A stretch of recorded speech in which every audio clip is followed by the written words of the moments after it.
This is a free download from the BBC. For more information, go to bbc.co.uk/podcasts.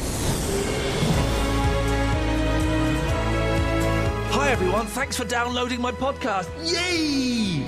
And also thanks in advance for leaving nice comments on the iTunes page. You haven't? Then you should, like Desmond, who writes 5 stars, no less. Merging his witty humour, clever thinking and intelligent debate, Iain Lee has created a new twist on the tried and tested formula, which I'm not overly keen on. What do you mean not overly keen on? It means he's keen on it now. What he means is, he's given it 5 stars. Cut that bit. 5 stars from Desmond.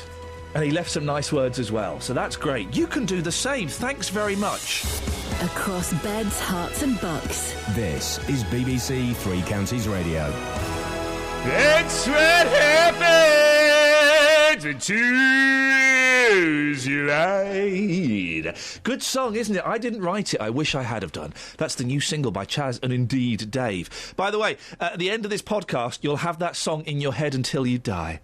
I set our reporter, Justin Dealey, a Chaz and Dave challenge after I'd moaned to him about cold coffee. Justin Dealey. Good morning, boss. Well done, sir. Thank you. And can I just say a big round of applause to Justin for going above and beyond this morning. He brought us all in coffee. Yeah. Oh, no, I can't. No, go on. Well... Go on. No, I can't. Go on. No. Come on. It seems rude. No, come on. It was cold. What would you expect? It was a 10-minute journey. What I expect is, well... I expect warm coffee, Justin. That's not asking too much, is it? I said to you, here's the coffee, OK? It's got your name on it. Go and put it in the mick if you need to warm it up. But you didn't. No, because I shouldn't have to do that. Oh, for goodness sake. The two things that are flagged up here... Yeah. You should have got it from a nearer vendor. But that vendor had shut recently. I know, but it's reopening soon. Yeah, soon, yes. That's exciting. Mm-hmm. Can you go... You're still at a petrol station. Sorry, we should have this conversation off air, but you're here. When the petrol stations are shut, can you still ask them to make you a coffee? Yeah, you can. Of course you can. Really? I think so, yeah, because, some petrol stations, every now and again, they run out of fuel. But, of course, in the store, they still sell things like coffee, cigarettes and confectionery. So, yes.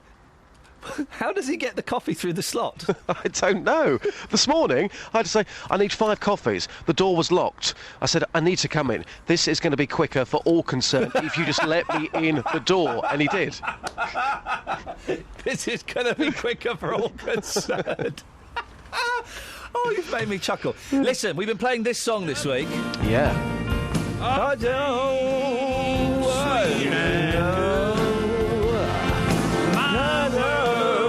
It's the new Chaz and Dave record, When Two Worlds Collide. I love it, you love it. That's brilliant. Here we go.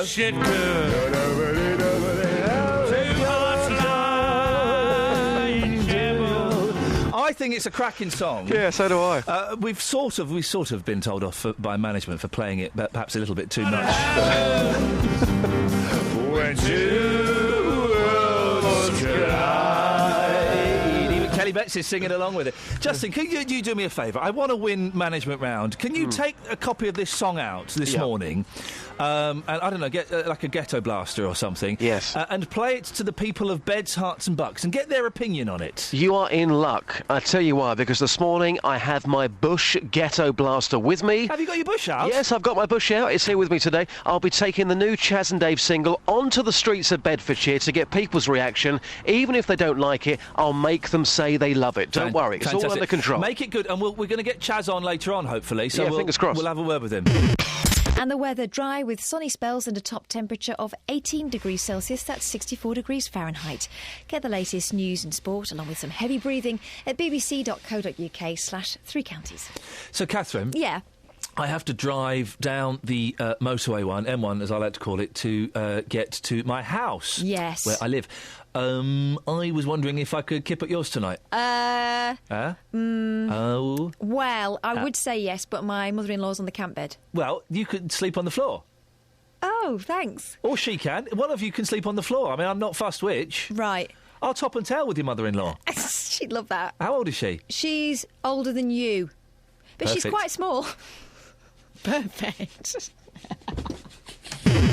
191 drivers aged 100 or older on the road. Oh, my word, this is terrifying. Record figures, of course. The number of people aged over 70 who hold driving licence has exceeded 4 million. Well, we are getting older as a nation, that's probably why. But these are record figures, Ian. The oldest licence holder, get this, a woman who is 107 years old. Wow. Now, I've said this before, and I'll say this again. If you're over 80, you shouldn't be allowed to drive, period, fact, end of. That's, I think, pretty obvious. There would be hard for anybody to disagree with that. If you're over 80, you stop driving. But why would that be the case? Because everyone's different, though, aren't they, surely? No, they're not.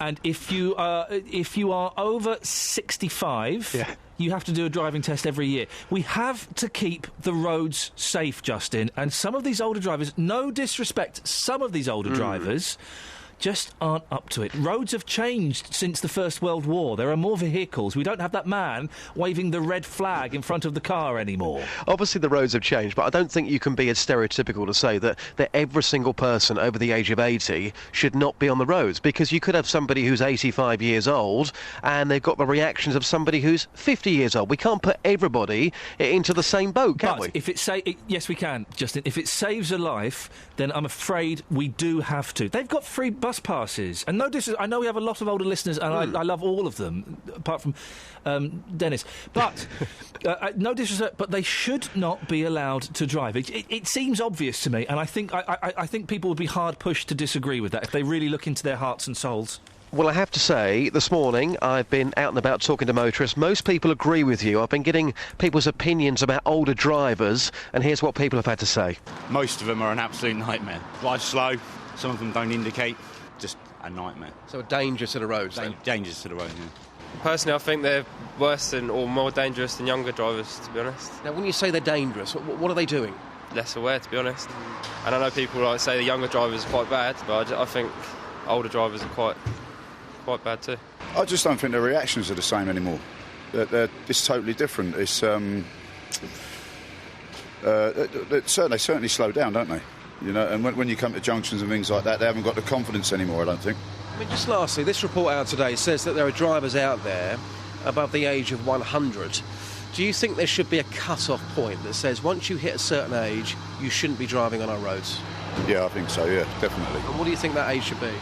What's a fair age? Well, if they're looking at 70, if they're retesting them at 70, so that's got to be somewhere around that mark. They should be tested thoroughly, not just out on the roads, for their reactions and everything. Can't be the same anymore, can it, when you're 70? Yeah, I think we have got, as we're getting older and we're living longer, we obviously have got older drivers on the road, yeah. And what's your opinion about some of these older drivers that you've experienced? Are they a danger to our roads? I think some could be, but I think a lot of people that are older, I know one gentleman in his 90s, and he only really drives to the local shops just to get his paper and different things. So I think some of them are sensible, but some of them don't realise that it's going to take them longer to respond to something. So that lady at the end was excellent. She raised 2 points. Some of them don't realise it will take them longer to respond. So the two things there. It will take them longer to respond. That's just basic science. And when you're driving a car, you need to have your responses, boom, just like that. And some of them don't realise that their faculties have deteriorated. We don't know that our bodies are getting slower and older, and we can't see quite as well. Well, it's not just older people, but of course a lot of younger people think they're great drivers too. But if they were to be put on a retest, the test would probably tell them something completely different. This report today from the RAC Foundation says that once people reach the age of 70, they must declare whether or not they are fit to drive every 3 years. Now, this is without having to take a driving or medical examination. Well, that's just crazy. That's not right for me. Now, if somebody is above the age of 70, and of course that they can prove that they're fit to be on the roads, fantastic. But, you know, somebody saying, are you fit to be on the roads? Well, of course you're going to say yes. You're not going to say no, are you? I think it should be. I'm going to change what I said slightly, because I hope I didn't offend anybody. I said if you're 80 or over, you should be banned from driving. I'm going to correct that. If you're 75 or over, you should be banned from driving, because you don't need it. You have free travel. There's not not a lot for you to do. You don't need to put other people's lives at risk. But where's the independence, though? If you're 75 years old, who wants to go and wait for a bus in the freezing cold, hoping it might get there on the time? People like to have the independence, having their own vehicles. If you're fit to be on the roads, if you're 75, 85, 95, as long as you're fit to be on the roads, for me, there's no problem. Justin, thank you very much indeed. 08459 455 555. We can wait a few minutes while you get to the phone, don't worry. Patrick's in Letchworth. Good morning, Patrick. Good morning, sir. It's speaking good sense this morning, aren't I? Not really. Sorry? You're speaking like a gone-bean man. I like a what? A gone-bean. I don't know what that means. Well, look up the dictionary and you might find it. OK, gone-bean. Well, I haven't got time at the moment. I was 80 last Thursday. Happy birthday to you. I thoroughly enjoy my driving. I hope you've handed your keys to a responsible young person. That's me. Sorry? That's me. You're gone-bean, I'm afraid. No. I have handed the keys to a responsible person by accepting them myself. Patrick. I've got a brand new car. Oh. I'm very proud of it. Dear. And I'm going to continue driving and continue working until the man above tells me you've had enough. But what if the man above tells you you've had enough while you're driving your car on the motorway? Yeah. And you have, something unfortunate physical happens to you? Like a Luton bang bang. I'm not even going to ask. Okay. I'm not even going to ask. But supposing you have a heart attack while you're driving, is what I'm getting at, and you cause a massive pile-up on the M1. Yeah. Well, that's not responsible, is it? I don't go on the M1. Good. Well, that's something. You're learning something. We're getting there. No, I'm not learning. I have no need to go on the M1. OK. My going on the M1 ended when I left work. OK. But, Patrick, you've got to be honest. Your reactions, your eyesight, your hearing, they're not as developed as they were 60 years ago. You're maybe... you see, you're struggling to answer that. Maybe your commentary and your broadcasting is not as good as it was 10 years ago. Well, listen, there's no doubt about that. I was a different man 10 years ago in more ways than one. Certainly more on the ball. Yeah. But you see what I'm saying, Patrick? You struggle to respond to that, and I'm sure you're a very sharp young man, but as we get older, it happens to all of us. It's not an admission of defeat or weakness. We all get a little bit slower. Do you know what? I've had 3 accidents since 2006. Oh, my goodness! And no, hold on. None of them were my fault. Yeah, they all say that. No, my no claims bonus tells me that. Oh, okay. The police have told me that, and the person who caused the accident has told me that. Was it an old person driving the other car? No, he was quite a young fella. The older driver situation continued. In fact, got a little bit feisty, didn't it, Kelly? Shut up. I was right, of course, as I often am. Here's proof. Oh, Iain, stop picking on the pensioners. Not picking on the pensioners. I'm just trying to keep the roads safe for my kids. No. You're being very ageist. There are some people in their 30s that I wouldn't get in a car with. Right. And there's some people of 80 that I would. So you can't say everybody's the same because they really are not. Myself, I'm going to be working late into my 60s. I had a letter the other day from the pensions thing. But, yes, I think something needs doing. Well, what needs doing then? What would you suggest? Everybody, not just pensioners. I think everybody should have to have a test every 5 years and like a refresher. I'll give you that. And I'll have that. If we had that, then everybody would be in the same boat because you're being very ageist. And the thing is, no, I'm not being ageist. I'm being practical. No, I'm being practical, and let me explain why. Because, listen, I totally agree. Yes, let's all have a test every 5 years. But if you start doing that when you're older, the body deteriorates quicker. So within those 5 years, a significant number of things are more likely to happen to an older person than they are to a younger person. But if everybody had a test, it would pick it up, wouldn't it? Well, with a 5-year gap, Lynn. Year-olds that are sharp as tacks. That is so wrong, Iain. You're really wrong. With a 5-year, I'm not. With a 5-year gap, though, Lynn, there is something more likely to happen to someone between the ages of 75 and 80 medically than between the ages of 35 and 40. Because the body deteriorates quicker at that age. That's a fact. 3 years, then. So, that you can... Well, how about... But you're being so ageist because... OK, you keep coming back to that, but we're not... But you are. We're not taking the argument any further. Let's try, because you're almost onto something. Let's keep it 5 years until you get to the age of 65, then let's do it every year.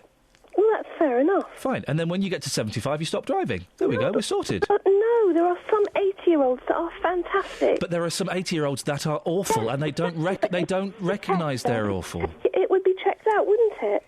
You know, if they all had to have a test every year, fine.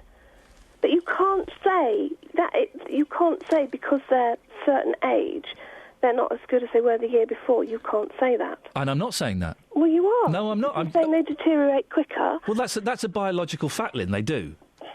That's biology. I mean, you can argue with science if you want, but that would seem churlish. Pensioners are the only group of people that get treated like this. No other group of people get treated like that. Well, no, because in reference to driving and the skills that are required in terms of hearing and seeing and reaction, of course they're going to be targeted because their reactions deteriorate. If you had a yearly test, things like that would be picked up, so half the crazies that are on the road now wouldn't be on the road. Are you talking about older crazies or...? Anybody. Oh, I agree. There are far too many crazies. I also think that we start driving too young in this country. I think you shouldn't be able to take a driving test until you're 22. I quite agree with that, actually. Shall we shake hands on that and walk away? Yes, then. Lynn, OK. thank you very much. Ta-ta. Have a nice day. There you go, Lynn. Bye-bye. Andrew's in Bedford. Morning, Andrew. Good morning, Ian. What do you think we should do about this problem? Well, I think you're on totally the wrong track because statistically the worst drivers on the road, the ones that cause the most road deaths, are drivers between 17 and 25. So, as you said earlier, should we raise your suggestion of 22 before someone can get a driving licence to 26? Sure, I'll back that. I do think we learn to drive too young in this country. So, yeah, let's raise the age that you can start driving and let's lower the age that you have to stop driving. Yeah, but also, about this, you said to that other gentleman before, what about if he's driving along the M1 and had a heart attack? Yes. Well, you can have a heart attack at any age. But you're more likely to have it when you're older, though. Not necessarily. Well, you ask the super fit people. I mean, you ask Fabrice Mwamba. Well, yes, but Fabrice person, he had a heart attack. Yes, but he is an exception. Fabrice Mwamba is an exception. I would suggest you're more likely to have a heart attack if you're older. Yeah, possibly. But then again, the fact is that I see every day drivers on the phone, and I've never ever seen an older person on the phone. Oh, Andrew, really? No, never ever. I've never seen anyone. I saw someone the other day. I've never seen anyone that looks more than about 30, perhaps those 40 on the phone, on a mobile phone. Andrew. Handheld, Andrew. Driving along, and that's supposed to be as dangerous as drink driving. You never see, and you can't tell me you've seen one either. Yes, yes, I can, because I have. It's very rare, though, isn't it? An older person doesn't have that much use for a mobile phone anyway. Oh, now who's being ageist? Well, they don't.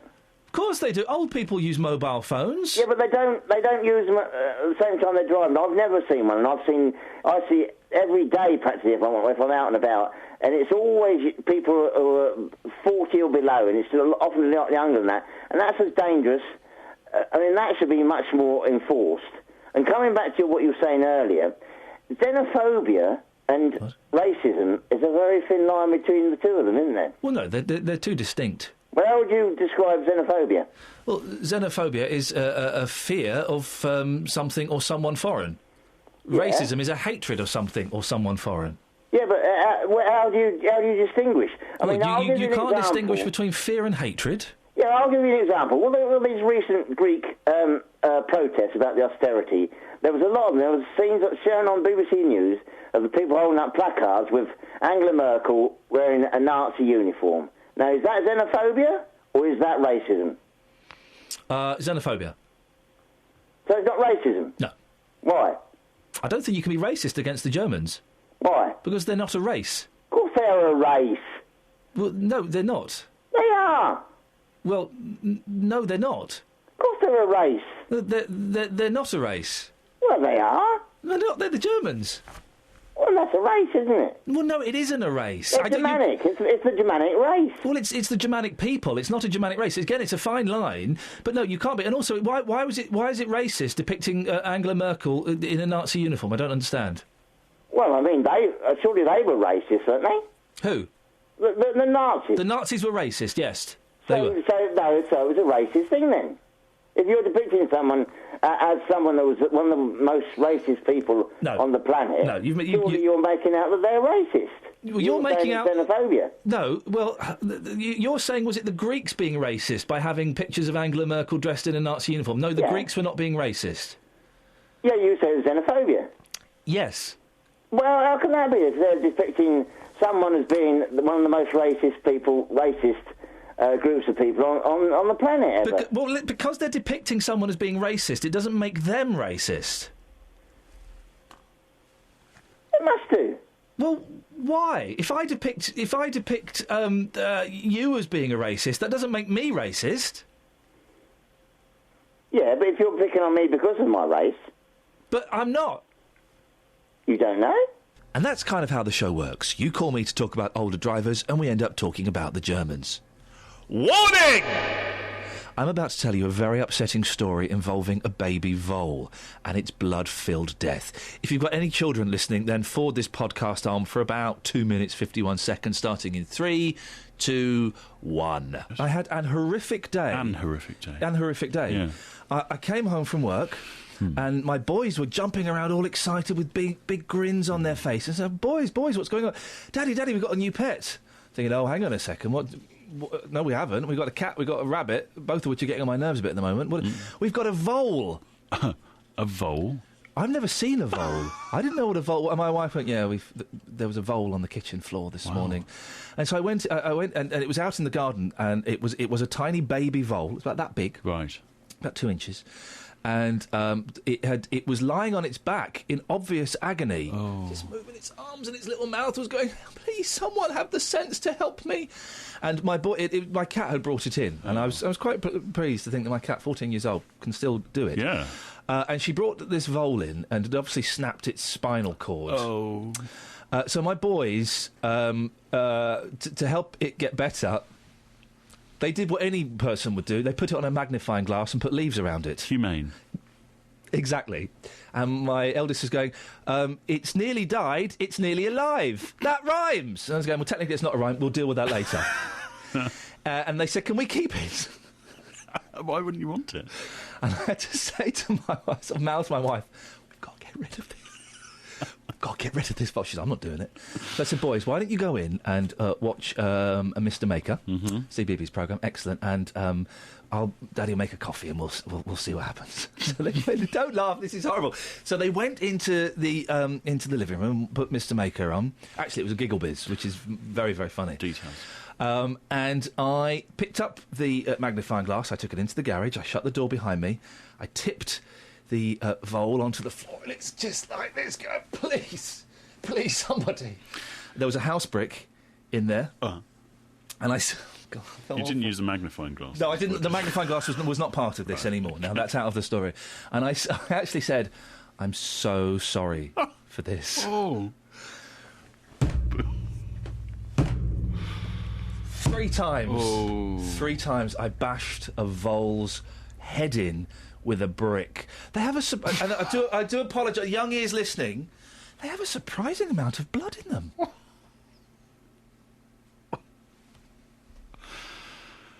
Well, I think it was the right thing to do, Ian. It was, Was it? It was the mature thing to do. Shouldn't have taken it to the vets or put a lolly stick on its back? I don't think so. Or just put it in the bin. No. That's made me feel a lot better, Paul. Thanks. You did the right thing. Paul Scoins, our humane correspondent. Thank you, Paul. All right, kids, you can come back now. The story about me smashing a baby vole's head in with a brick has finished. Just in time to learn a little bit about Chas and Dave. He dashed down here like a mad thing being fired out of a cannon. I haven't quite got my breath back yet. Do you want me to play a song or something? A song? Play a record? Have you heard Neil Sedaka? Have you heard the new Chas and Dave song?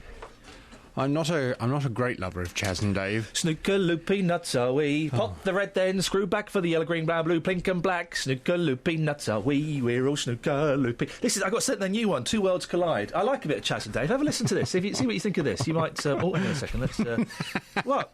I know... My friend Paul Garner, I went to his house one day and he said, the father-in-law's in the front room. Do you want to go and meet him? I said, well, no, not really. He said, no, I think you do. I said, I don't really. He said, no, come on meet the father-in-law. I walked in. It was Chas from Chas and Dave. Really? Yes. This is their new single. Have a listen. I think you'll like this.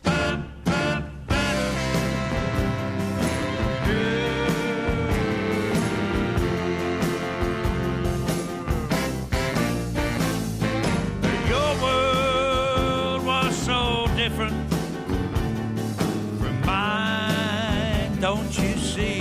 It's not bad, is it? Very good. It's catchy, isn't it? I'm thinking of making this my record of the week. Thinking of introducing a Record of the Week feature just so we can play this every single day. Excellent. We both read. Do you want to take the CD and you can play it on your show? No, thank you. No. Drop the Michael Bublé. Yes. Sneak this in. No, thank you. No, listen. Here we go. What happens when two worlds collide?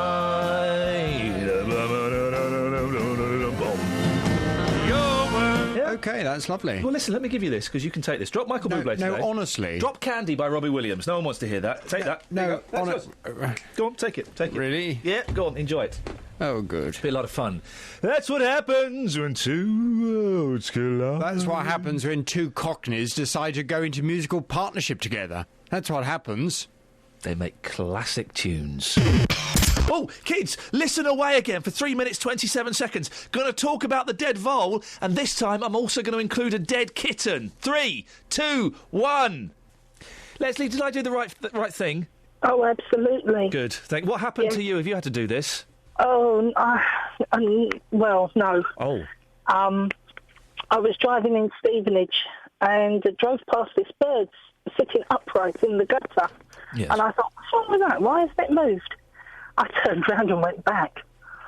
And when I got out and I went over to it, it still never moved, looking very dazed and stunned. And then when I picked it up, it had obviously been hit, but it was still alive. There were internal organs were now external organs. Oh. Hope you're enjoying your breakfast at home, guys. Yeah, I know.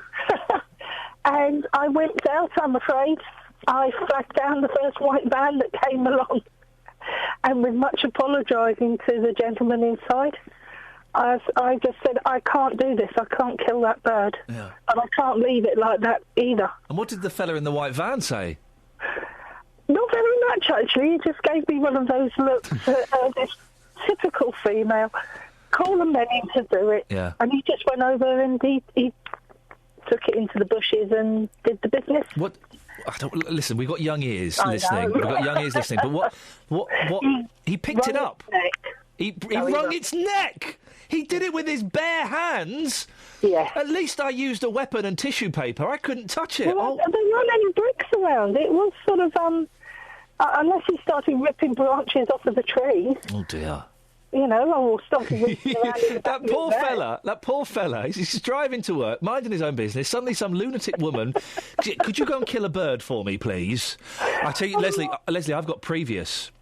Have you? I have. Again, listen, if you've got young ears, I really suggest you switch off until 8 o'clock, because I think this is going to get quite grim. So this is genuine. Oh, I was on holiday in Spain, the worst holiday I've ever had. I had something wrong with me, and the doctors gave me the wrong tablets, okay? So I spent the entire week inside with just bright red, just this weird colour, because I had the wrong tablets. The one day I went out, we went out for tapas, we got ripped off. They charged us like €70 or something for tapas. So miserable, right? On the way back, walking this kind of country road, saw a kitten get run over by a car, right? And this is horrible, I'm really sorry. Its back was flat. Okay, its back and road became one, okay? Yeah. The cat's still alive, Leslie. Oh. And I'm there with my friends, and they said, well, what are we going to do? I said, well, we can't leave it there. Well, I'm not touching it. No. And I'm so sorry, children. I picked up a brick, I clubbed that cat to death with a brick. It was horrible, Leslie! It was going to die. You just saved it. Agony. And it was in agony, and even now I feel so... And again, I did the same thing I did with the vole. I went, I'm very, very sorry. It wouldn't have understood me. It was a Spanish cat, but I did say, I'm very, very sorry. No, you did the right thing. Oh, Leslie, it's a cruel world we live in, isn't it? I feel we've helped each other through this painful period. I think we have. Thank you so much, Leslie. It's nice to talk to you. You take care. Kids, you can come back. I finished the story about smashing in a kitten's head with a brick in Spain. And now you can hear me talking about street cleaners in Luton. 18 were told they may lose their jobs this week. Their fate was decided in council meetings.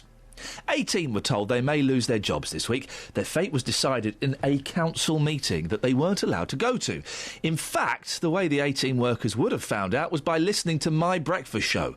Well, I spoke to Labour councillor Dave Taylor about this. He's in charge of the environment at Luton Borough Council and is very keen on saving money. What I don't understand, Dave, is that if I've got this right, street cleaners, they're the second lowest paid workers on the council's books, so it's not going to save that much in comparison to other departments, is it?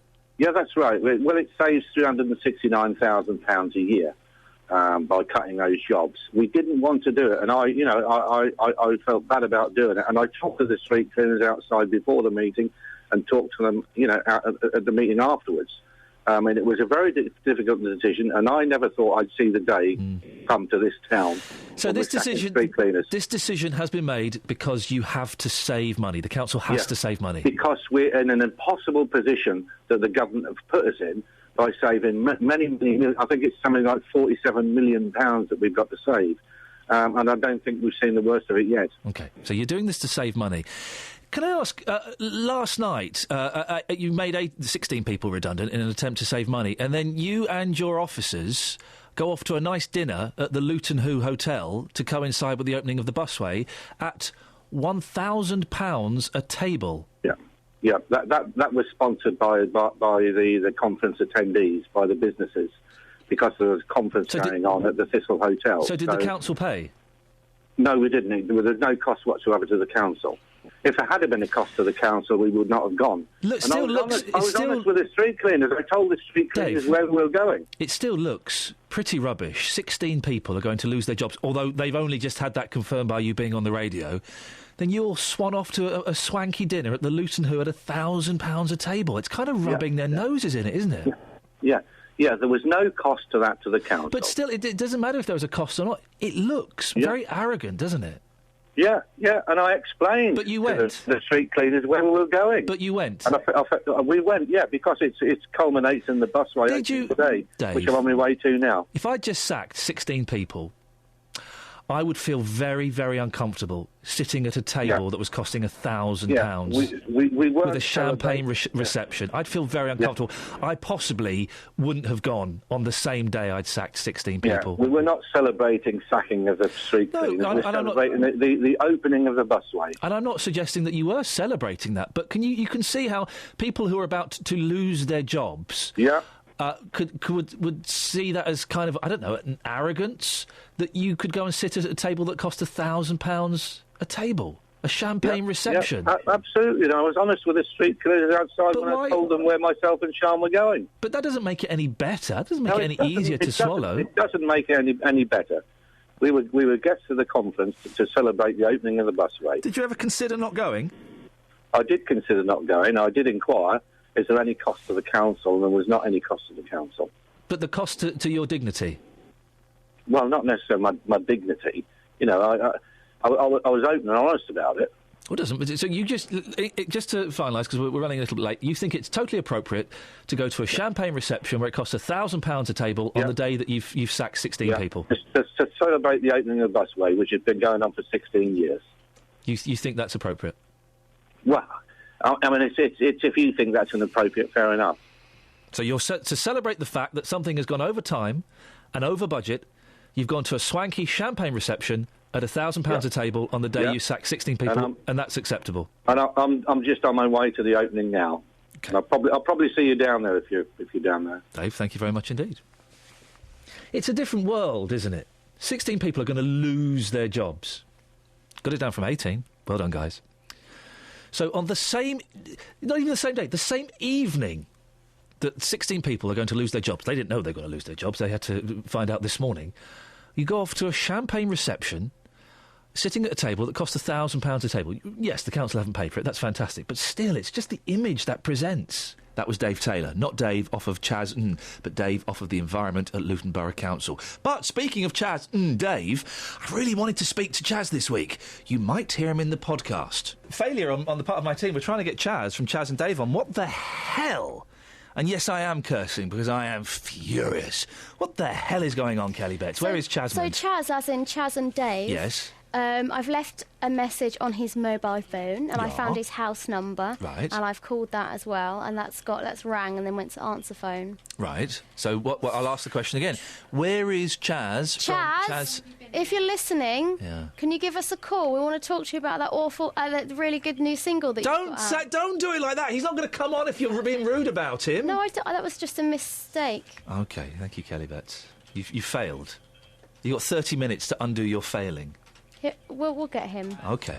We will get him. She's promised, you see. She's promised, so therefore we will get him. 08459 455 555 is the telephone number if your name is Chaz.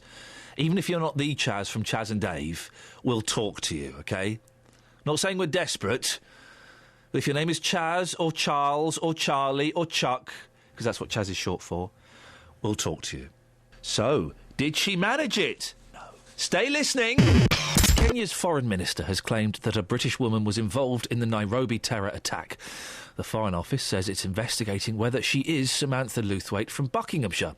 Well, Samantha was married to Jermaine Lindsay, who killed 26 people when he blew himself up on a tube train in London in the 7/7 attacks. Well, I'm joined now by Raj Khan, who has known Samantha since she was a little girl.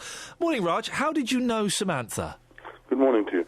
Yeah, I mean, Samantha, we knew her from family. I mean, her family and our family used to socialise and get together and all this. We used to mix regularly through family when she was a little kid. And I found her a very innocent young girl when she was. She was a very lacking confidence, shy, and always would help others. And she was your average, normal Aylesbury young girl. When was the last time you saw her, Raj? I saw her before the 7/7 happened. In fact, they came to see me in my professional capacity as a county councillor to help them with the housing issue. But that was obviously a very brief and a professional call upon me. And that's when I met Jermaine too. But meeting Jermaine was very brief. But Samantha I knew for a while. And she hadn't changed. She was the same person. She was a follower, not a leader. And when you say before 7/7, how close to that attack was it? Probably about a month before. Right, and you, as far as you were concerned, she was, apart from growing up, she was the same girl that you'd known as when she was a youngster. She was the same person. She was shy, she was helpful, she was sweet, a normal young, 16, 17-year-old girl would be at that age, and so helpful. And I am absolutely so amazed, I'm so worried, I'm horrified by what I see on an international level. I can't imagine that the young girl that I knew is now probably involved with such a sophisticated international terrorist organisation. Well, she's on the front page of a lot of the newspapers. I mean, I was looking at the Mail here. Did White Widow as a nickname die in the siege? I mean, what do you think when you hear the speculation that she may possibly have been involved in this attack? Well, I mean, I would say that until there's hard proof to suggest it is her, I would hold myself back because I think it's unfair. It's trial by media. I think we have to wait. If she is involved, then certainly it is very worrying, very frightening how a young British girl could be involved with such atrocities. And we condemn if she's done everything what they're supposed to have done. And my biggest worry is that my good faith of my religion has been associated once again with terrorism. A Muslim is not a terrorist, and a terrorist is not a Muslim. How does someone, seemingly so, in inverted commas, normal, become corrupted and become involved in terrorist activities or unnecessary violence against other people? Well, I'm no expert on terrorism, but I can say one thing. The only thing I could think of, and knowing Samantha that I knew, that she could be under duress, she was always a follower. She was never a leader. And I just can't see for the life of me that she would have gone out and done everything that she's supposed to have done.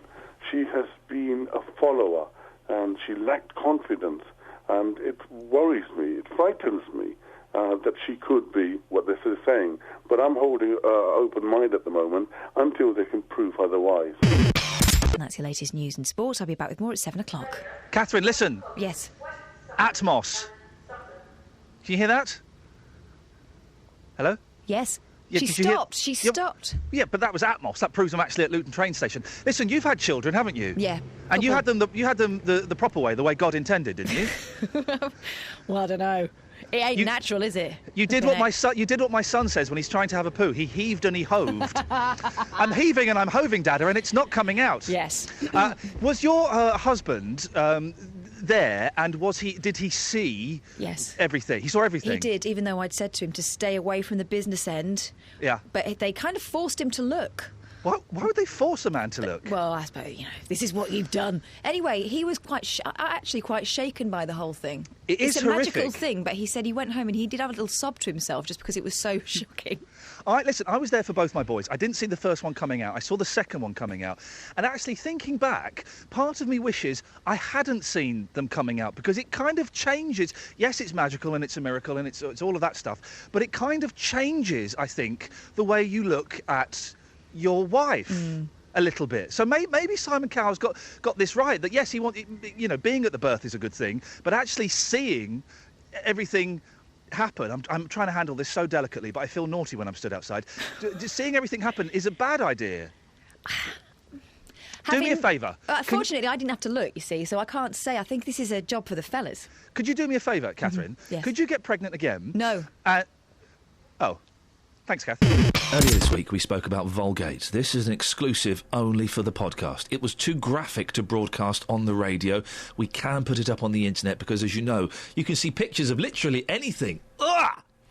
The story involves our political reporter, Paul Scoins, and a kangaroo. Paul, I'm handing over to you, although you're recording your lines on a separate day. This happened in about 2004. I was on a backpacking holiday across Australia, and we were on a bus from Ayers Rock, Uluru, as it should properly be called, to Adelaide, and we were sort of driving through the outback in a small sort of minibus, and with sort of various European tourists and an Australian guide who was rather akin to Mick Dundee, except a little more rotund. And we hit a kangaroo, as often happens. They do bounce across the road, and it was a big kangaroo. The bus went straight into it. It wasn't dead, though, and the driver got out and could see that the animal was suffering. And I'll not give you the gory details about what he did, but he put it out of its misery and dragged the animal to the side of the road, where it would have been, eaten by other prey and, provided meals for other animals, as is the natural way. But it was fairly shocking, and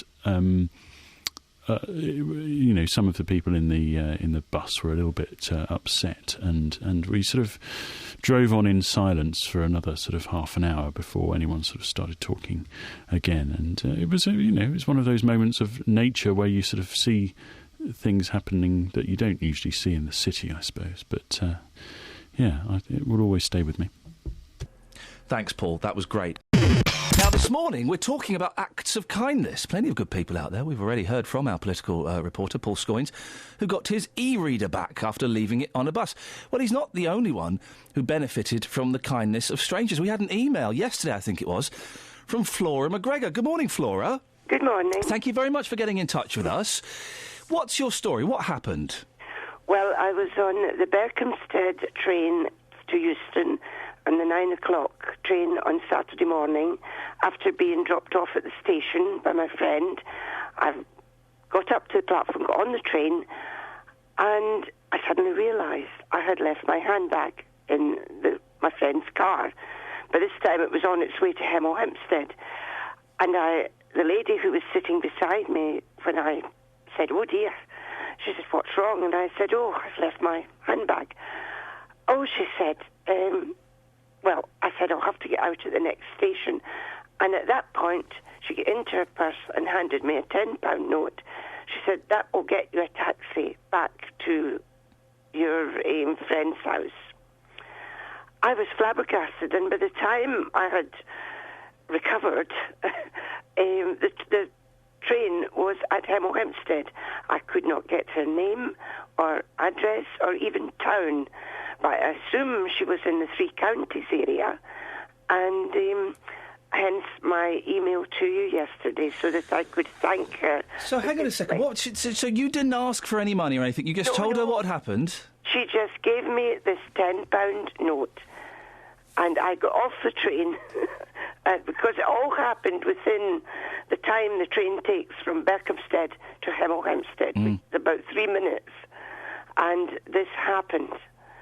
And I was just staggered. Well, I was going to say, that's so unusual. When she made that offer, what did you think? What were you feeling? Well, I just felt so much gratitude, and at the same time, I felt a bit embarrassed. Yeah. Because I didn't want to take the money. But she said, please, this is, she insisted. And by that time, the train was in Hemel Hempstead, and I was out of it. And she didn't give you an address or nothing like that? She was just giving you that 10 quid? She just gave me that £10. Right, Flora, I want to find this woman. What can you remember about her? Can you describe her? She would be about medium height. I think she had a ponytail. Her hair was mid-brown, I think. But that's about all. I think she was wearing jeans and a top. And obviously she was travelling into London. And remind us what train this was and what time? It was 0900 hours from Berkhamsted to Euston. Well, and I don't know where it even came from. I presume it came from Milton Keynes. OK, well, let's put this out there. If this rings a bell, if this is you, I was going to say if a friend of yours has told you they did this, but I would imagine this person would probably have kept quite quiet about it and wouldn't have gone off bragging that they'd done something like that. Oh, I just thought it was wonderful. I think it is. And I just restored my faith in human nature. When we got your email, we all kind of looked at it and were cooing and ahhing as we went, hey, this is great. Well, Flora, listen, it's really nice to talk to you. I'm hoping that we may get to talk to you again at some point if we manage to track down this person. That would be lovely, and I would like to say thank you to her publicly on your programme. It was such a wonderful gesture, and I appreciated it very much. Flora, it's lovely to talk to you, and thank you so much for getting in touch with us. You see, if something happens to you, I keep saying this, if you've got a story, big or small, good or bad, do send us an email, iain.lee@bbc.co.uk. It's a long shot. Can we find that woman who gave a tenner? I hope you're listening, Paul Scoynes. That woman gave £10 to help poor Flora, who was stranded, without even any consideration for herself. If that story rings a bell, 08459 455 555. Well, Paul Scoynes is joining me because you are the other half of this conundrum. Very briefly, your e-book, your Kindle, left it on a bus? Left it on a bus. You went round making everyone's life a misery here at work? Yes. Then what happened just earlier this week? I got a phone call from the bus company and it's been handed back in. It's at the Lost Property Depot. OK, so you've, as a reward, you've bought a box of chocolates. And a card to say thank you. Small box of chocolates. They could be allergic to chocolate. Well, that is something I did wonder. I was wondering, do I get ones with, some nice, like a boozy chocolate? I like a boozy chocolate, and I thought maybe they don't drink. I think that's part of the problem. This is where it's on. We spoke to Helen earlier on. Yes, I heard. Do you want? This is what Helen had to say. I think you should put probably a tenner in the card because she might be allergic to the chocolate. Buy a bouquet of flowers or something to go with the money. A bouquet of flowers might be good. Or a bouquet. I think you're right, but you're agreeing with me that Paul Scoynes is a bit tight. Yeah, I think he should give some more of that, because he's been giving everybody grief, hasn't he, because he lost it. He's had GBH for the year every day, so why not, give a little bit extra to that lady, because she went out of her way and found it. Paul, is your heart melting yet? Yeah, well, yes. OK, so this is a rare moment of broadcasting history. I'm bringing Paul Scoynes and Justin Dealey together. Hey, good morning. Good morning, Justin. Oh, how miserable is Paul? I've got the facts here. Now, this Kindle on the case, £200, OK? The box of chocolates, we have priced this up, £2.60. I mean, that is ridiculous. I think it was $2.69. Absolutely outrageous. So, Iain, I have taken this to the streets this morning. Yes. I've been asking people if Paul Scoynes, our political reporter, is an absolute disgrace, and here's what people have had to say. No, I think that's okay. It's a gesture. A lot of people nowadays probably wouldn't even bother to do that. Yeah, it's good. You say good lad? Absolutely. Well on him. Good on him. I think someone like him should at least give a £10 tip or, something upon them regions, but it just goes to show, doesn't it? Yeah, I mean, for a box of chocolates worth £2, he might as well not bother. Yeah. So what would you give? What do you think is a fair price? I'd probably go for like 20 quid or something, personally. If somebody gave me it back and I got it all back, yeah, 20 quid. And he's a political reporter. He mixes it up as well with the big cheeses, a bit like Nadine Dorries. And there he is giving £2. The bloke's an embarrassment, isn't it? Yeah. It is, yeah. I suppose it is, yeah. But then some people give nothing, so they'd sort of take it and run. Do you think he should be fired for his attitude? I mean, he's an embarrassment to the BBC. Yeah. Yeah. You think he should go? Yeah. Paul Scoins. Utterly outrageous, don't you think? Just say yes. Yes. Yes. What would you give?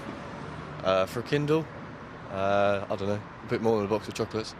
So you'd be grateful and you'd reward that person for finding that Kindle with some hard cash? Definitely. Definitely. I'll pass on the feedback, thank you. Thank you, mate. Cheers. So you're a big fan of Paul Scoins, aren't you? Of who? Paul Scoins. I don't understand, sorry. Paul Scoins. Paul Scoins. Yeah, political reporter. I've never heard of him. No, he's a big deal. He's a big deal. Now, what Paul did, he left his Kindle on a bus. That Kindle has been returned. It's worth £200 with the case. He'll be going along later on to reward the driver who found it with a stingy £2 box of chocolates. What do you think? Is that outrageous? No, I think that's just showing respect. No, I think that's fair enough, as long as the gesture is made. Well, there we go. But nice to hear your serious voice in action, Justin. Absolutely. That's the same voice you use when someone has their house burnt down. Yes, it is actually. Funny you should say that. Yeah, you're correct. Well done. But the majority of people basically saying that the political reporter Paul Scoins no good. Yeah, I mean you got to think about it. You got to weigh everything up. Okay, if he's prepared to go and spend £200 on those check shirts of his, and then he's going to be offering a £2 box of chocolates, that to me just doesn't sit right. But that's just my personal opinion. Paul, we've got 10 seconds. Your feedback to Justin. Your reaction. Utterly speechless.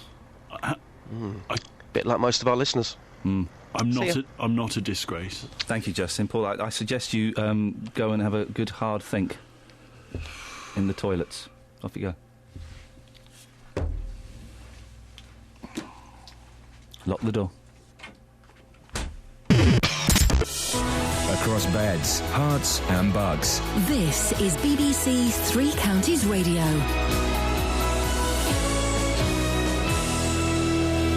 Good morning with the 8:30 headlines. I'm Catherine Boyle. The Chief Inspector of Hertfordshire Police, James. And it's emerged that BBC Three Counties Radio's political reporter Paul Scoins, who's currently caught up in a row over whether to offer a financial reward to the Good Samaritan who returned his lost reading device, has yet to return £10 for a bus fare begged from a colleague on Monday. Three Counties Sports. Now, I know what you're all thinking. Did we get Chazan on the show this week? I'll tell you after we hear JVS whistling. We can go back in history as to what the scheme might have been, and of course I understand there was a case. That's not it. OK, sorry, we'll cut that bit. Right. You can hear it after you hear Jonathan Vernon Smith having a cheeky whistle. We can go back in history as to what the scheme might have been. No, we can do it. We'll cut that bit. You can hear it. Beep. I'll tell you after we hear JVS whistling. We can go back in history as to what the scheme... No, hang on a second. Right, sorry. Cut this bit out, Kelly. I know what you're all thinking. Did we get Chazan on the show this week? I'll tell you after we hear JVS whistling. We can go back in history as to what there's two of them. Of course, I understand there was a case in the railway, for reinstating the railway, and obviously my heart is a good idea, but the scheme might have been, and of course I understand there was a case for reinstating the railway, but that wasn't the choice we were faced with. When I came to my heart, that's a good idea, but railway would have been more attractive, wouldn't it? We can go back in history. No. Turns out we haven't got that audio. So, did we get Chaz on the show this week? Let's see. That's what happens when two worlds collide. We love this single, don't we? I love it, and genuinely, our tongues are not in our cheek. I think Chaz and Dave are fantastic songwriters. Because they're kind of that kind of Cockney rock and roll thing, they don't get taken seriously. No, this is the new single, When Two Worlds Collide. It's released on the 28th of October. Some great quotes here. Jules Holland says, Chaz and Dave are amazing musicians. They could play the pants off a lot of people. And The Guardian, clever quote here, Chaz and Dave, there ain't no more pleasing sounds. If you got locked in a boozer, right, and and there was a piano and a guitar, and there was Chris Martin from Coldplay, or there was Chaz and Dave, I know which ones would get the pub up and down and singing and dancing. Yeah, do you know what, Chaz and Dave, they're absolutely fantastic. I have actually been in a boozer with Chaz and Dave before. For you. Yeah, they were great. Now, listen, you've been asking people, you've been taking this record out, playing it on your Ghetto Blaster today. What's been the opinion? Well, the opinion has been interesting. Yes, I've been selling Chaz and Dave to the people of Bedfordshire this morning. I took this single out onto the streets, and Ian, here's what happened. That's what happens when two worlds collide. Hey, Lee, what do you reckon? It's great, isn't it? It's all right. All right. I'm not into Chaz and Dave. Can you score it out of 10 for me? 4. 4? 4? No, what's your mouth out now? I thought they'd split up. Oh, yeah. You're refusing to listen to Chaz and Dave. What's going on? Why? Because it's music my grandparents would listen to. You don't like Chaz and Dave? No. They're legends. I know they are, but no. Come and listen to my Ghetto Blaster, come on. No. Last chance. No. Thank you. Here, Ryan, you got a Spurs tattoo on your leg. You must be a massive Chaz and Dave fan. Oh, yeah, huge fan, mate. Yeah, huge fan, yeah. This is the new single. It's great, isn't it? Yeah, it's not too bad. Prefer Rabbit, though. Yeah? Yeah. I mean, that was a long time ago, though. Yeah, it was a little while ago, but the oldies are the best, aren't they? Yeah, they're taking it forward. So this single you're hearing now, would you go out and buy that? Is that a yes? Yeah, I'll go and buy it, mate. Yeah, buy the album, the lot. Morning, sir. What's your name? Glenn. Glenn. It's a new Chaz and Dave single. What do you think? Yeah, it might grow on me, but I don't think it will. It's a grower. It might be. It might be. First time I heard it, I love this record. Absolutely fantastic. It could grow on me. I'm not a big music fan, but it could grow on me. We'll see. Wendy, I've got my Ghetto Blaster here today. I'm feeling it. It's the new Chaz and Dave single. Come on, how great is this? It's different, but it's good. Yeah? Yeah, I do like it, actually. Can you give it a score out of 10 for us? Oh, 9 out of 10. 9 out of 10? Yeah. That's the best score so far? Yeah, I do like that. What happens? Come on, Wendy. Can I? Okay. When two worlds collide. It's catchy, isn't it? It is. So you're going to go and buy it? Yes, definitely. Good for you, Wendy. Fantastic. We got there, Justin. She loved it, and she's right too. Justin, stay on the line. Yeah, I will do. Please do. We've got a couple of guests. Now, we're joined now. I'm not convinced. Is that Chaz? Chaz here, yeah. Hello? Is that Chaz from Chaz and Dave? Yeah, it is, yeah. Is that... Hang on a minute. I've spoken to Chaz. I've met That's Chaz. not Chaz. That's not Chaz. You sound like you're about 40. Yeah, no, I'm Chaz. This is Chaz Hodges. From Chaz and Dave. It's not Chaz Hodges. Chaz, who has she got? Chaz, give us a little sing-song to prove it's you. Go on. I phoned up last night, she was going spare, she was in a temper, pulling out her ear. Sister's caught in a scruffy little Ted Father, don't give a monkeys, this is what you see. Well, I tell you what, that wasn't bad. There is one woman who would know whether this is Chaz or not. Ladies and gentlemen, I give you Mrs. Chaz. It's Joan Hodges. Morning, Joan. Good morning, Ian. How are you? I'm fine. Is it nice to hear your husband on the other line? It's definitely not my husband. Is it? Who are you, sir, you imposter? I'm Keith from Daz and Shave, the tribute Chaz and Dave. There's a Daz and Shave, Chaz and Dave tribute act. That's it. How are you, Joan? Yes, very, very well. You sound more like Mike Berry, actually. Joan, have we last met at the Dominion Theatre, Tottenham Court Road. I do remember that in the foyer. Joan, is that not weird that your husband has got a tribute act to him?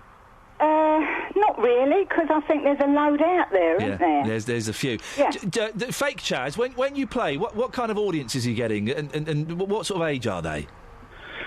All ages, really. Weddings and birthday parties all over England. Very good audiences.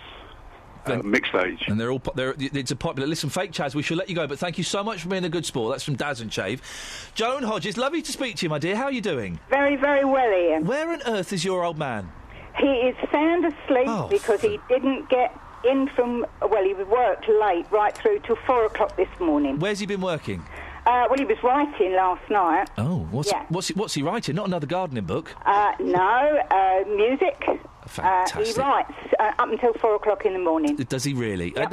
Because Chaz and Dave, they've had mixed fortunes, and I do think they're overlooked, and I genuinely mean it. I think that some of their songs are as good as Ray Davies of the Kinks. Oh, absolutely. In summing up British life. Yeah, oh, definitely.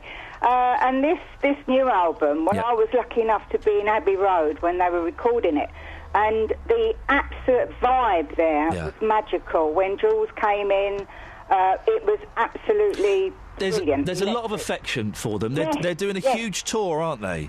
Massive tour. And also we find it's people that really, really know music, love Chaz and Dave. Yeah. All the others are cloth ears as far as I'm concerned. I think you're absolutely right. I do. I really, and I'm not just saying that. I think their music is real. They've never tried to prove anything other than just write good music and let people enjoy themselves. And that is so evident at the gigs, because you never get a miserable person going out from a Chaz and Dave gig. The answer to if we got Chaz on the show was no, we didn't. But thanks for listening all the way to the end of the podcast, suckers.